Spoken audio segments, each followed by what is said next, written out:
Hey kawan, welcome to EDCReady. Today we are doing an unboxing and first impression of this guy. It is a Ferrum forge. Do they have the model here? This is the Ferrum forge Stinger. Now I just got this guy from thomastools.com.my, and just so everyone knows, it does come in a nice little bubble wrap packaging right here. And then to save time, I just removed it from the bubble wrap. But you also have some nice peanut popcorn packing peanuts here. They are also sending me this little whistle here, a nice Duraflex whistle, which I will talk about in another video. And it comes in this very nice topographical box there with their little logo there. So thank you very much, Thomas Tools, for getting this to me so quickly. So without further ado, let's start with the unboxing. Now, Ferrum Forge is an American-based knife company. However, I think this knife is manufactured in China by the We Knife Company. Okay, so it's just a box, and then in the box is a plastic, and in the plastic is the little pouch that the knife comes in. Okay. Here we go. It's just a simple black pouch with a Ferrum Forge logo stuck at the bottom of it. Nice drawstring, you pull it out and then you get the knife. Here we go in 3, 2, 1. Oh yeah. Wow, that's nice. Some lint here. Wow, okay, so first impressions. How do I feel about this knife? Now this knife, I've looked it up on Blade HQ and I looked it up on reviews and all that, and it looks a lot smaller in person. I was actually expecting it to be a little bit bigger than this, but so far the profile is pretty nice and small. You have some OD green G10 at the on the handles right here. It's relatively smooth. You know, I've definitely not as rough as the Para 3 and PM2 G10. Very similar, actually a little bit rougher than the 10-gram G10. Okay, going around, we have a nice little deep carry pocket clip here. As for the tension, it feels really tight. Yeah, you definitely have enough clearance to push it in and out of your pocket. And then you have these flush fit screws, which would mean that you can ride really deep into your pocket. But I need to check if this is going to be too tight to get in and out of your pocket. Definitely it's going to retain in your pocket really well. Nice G10 back spacer. Now you do have this kind of bead blasted finished liners here, and then it's bead blasted and smooth all the way around. And I've had knives with this kind of shadow boxing before that you have here, where the liners are a little bit part of the scales. But this, because the G10 itself is nicely chamfered, it seems to be quite smooth, that transition. Even though there's definitely a step, it still seems pretty darn smooth. Now we have some nice jimping up on the flipper tab, pretty small flipper tab. Now in my experience, flipper tabs that are any smaller than this guy tend to be quite uncomfortable, especially if the detent is a little bit hard, like your Kershaw Natrix and the other Kershaw, the one with the subframe lock. Those tend to be quite uncomfortable because it is a pretty strong detent on a pretty small flipper tab. One thing that's very nice is that the surfaces of the handles are very flat, because everything is recessed and everything's flat. Now just looking at it on this side, none of the screws stick out. On this side, none of the screws stick out, including the pocket clip screws, and the pocket slip itself kind of falls into a little recess in the G10 right there. And the only thing that's out a little bit is the pivot with the tools on this side, which I think is a good thing because it makes the Torx T8, I think. Yeah, I think this is T8, which makes the T8 screw go all the way in. Okay, there's a little bit of wiggle room because my T8s are a little bit worn out. I'm gonna need to buy some new T8 Torx bits soon. And these are, I think, T6. Yeah, these are going to be T6. Alright, so all in all, the stainless steel, the steel liners kind of has a grayish look because of the bead blasting that they used on this guy. I think it's bead blasting. I'm not so sure. I'm going to have to check that out a little bit later. Okay, now let's check out the action. Some nice jimping, as I said. Okay, here we go. 3, 2, 1.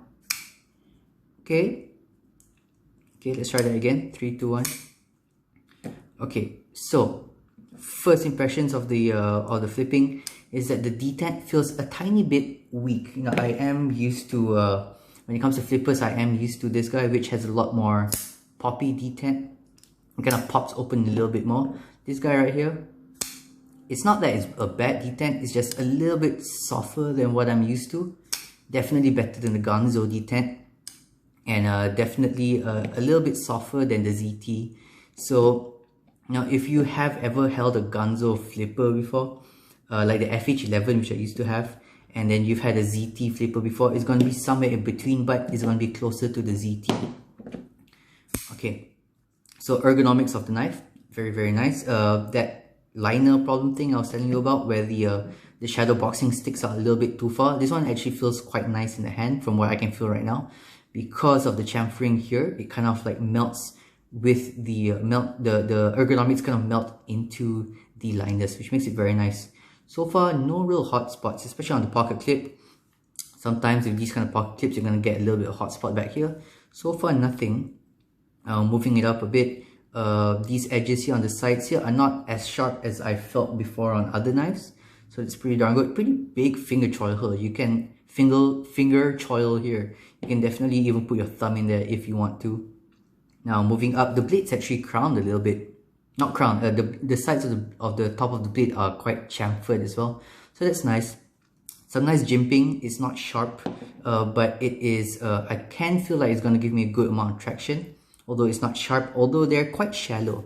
These little throws right here where it dips down a little bit in the jimping, they're a little bit shallow compared to the ZTs, where it's just a little bit deep on the ZTs, I think. The ZT jimping has a little bit more traction than this guy. This guy tends to be a little bit more smooth, but still quite usable. Now, one thing I am worried about is this little groove right here.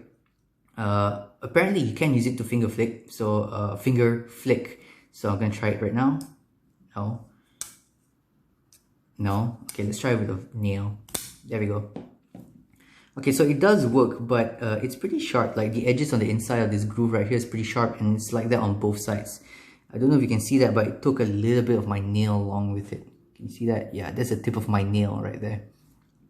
So I kind of know why it's that sharp, so that you can really grip your fingers like that. But I don't know, I'm gonna have to try it for a few days, see if it really hurts my finger, and see if I can keep using it more consistently. That is probably why the detent is a little bit soft, because to flip this, you probably need a harder detent. Well, you can do a flipper knife with a hard detent, but if the detent is too hard, you're not going to be able to flick this open consistently and comfortably. So as a result, there is a compromise, which is why when it comes to flippers, I do have a lot of respect for knives that are only flippers or are only thumb studs, because then you can tune the detent just for the thumb studs or just for the flipper action. So sometimes when you have this kind of like dewy opening mechanism, they kind of compromise a little bit to compensate for both the flipper and the detent. The blade finishing is actually very nice. It has this nice matte finish. That is not a coating, I think. I'm gonna have to check that. Maybe it's like a bead blast or something. But it has this nice matte finish. It's not like a super shiny, stone-washy satin finish like this guy. But overall, kind of okay. Now let's do some size comparisons. I think the most interesting size comparison, or the closest size comparison, is this guy. This is my ZT0450CF, my flipper TI frame lock. As you can see here, blade length is pretty much the same, although this guy, because it does not have a finger choil, definitely has more blade length. In terms of handle size and length, it's kind of the same, but it doesn't have this little dip right here.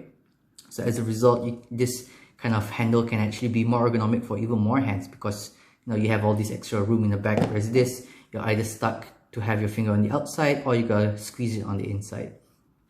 Alright, so that's the ZT. Let's compare it with some other known knives in my collection. This is the 10-gram Santa Fe. So one of my favorite knives in my collection. Let's check it with another green knife. This is my Benchmade bug out. So as you can see there, again, pretty much the same size and pretty much the same same dimensions in terms of the length of the handle and the length of the blade. Again, because of that finger choil, you're gonna sacrifice a little bit of blade edge. And here it is next to a very popular knife, the Ferrum 3. Okay, the Ferrum 3 lightweight specifically. The Ferrum 3 lightweight, the finger choil is going to be about the same size as the Ferrum 3 lightweight. Definitely is going to have little bit of an edge on the sharpened edge right there. And in terms of the handle to the Para 3 lightweight, it's definitely gonna fit inside the outline of the Para 3 lightweight. Okay. Now, one thing that kind of stood out for me is that ergonomically, the handles are kind of shaped similarly to 10 gram Santa Fe, which I think is great. I think this knife has the best, or one of the best, neutral hand grips. If you like this kind of finger choil right here, it's gonna have a very nice and neutral grip that a lot of people can find comfortable, and it kind of mirrors that a little bit. Okay, definitely this is going to be a little bit thinner in the pocket, which I'm kind of interested to see how it fits in the pocket, because I do enjoy these kind of thinner grips for my hand. But in the pocket, it's actually going to be pretty small in the pocket in terms of its height. Right there, see? So you don't have all these extra blades sticking out. Okay.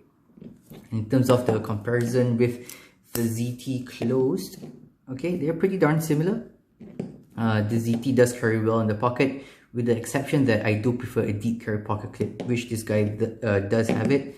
And in relation to the Benchmade bug out, yeah, there we go. So this is going to be even smaller than the bug out because it doesn't have this little hump in the back. In fact, I don't think it has a, no, it does not have a lanyard hole. So do keep that in mind. Centering is almost pretty darn perfect. Yeah, it's perfect enough for me not to care. I think it's pretty spot on, 50%. The action is a little bit gritty. Can you hear that? Okay, so what I'm feeling is that I'm feeling a bunch of bumps on the way in and out. So it might be really like gritty or something. I'm gonna have to take it out, take it apart, and seeing if I can improve that action. You do have some chamfering on the inside of the liners here as well, so it's quite comfortable. The tension of the lock bar is quite nice as well. You have some nice scalloping for your finger to go into, and the lockup is coming in at right around 40% or so. Alright, so overall, I think this knife is, as a first impression, I think this knife is very well designed out of the box. You know, it could do with a stronger detent, but let's just see, like, cleaning it out, how much that would work. It is a little bit gritty coming out of the box. Overall, I love the color. And overall, the ergonomics are very nice. Okay, so do stay tuned for the disassembly video, and also do stay tuned for the full review of this knife. So thank you so much, guys, and stay ready.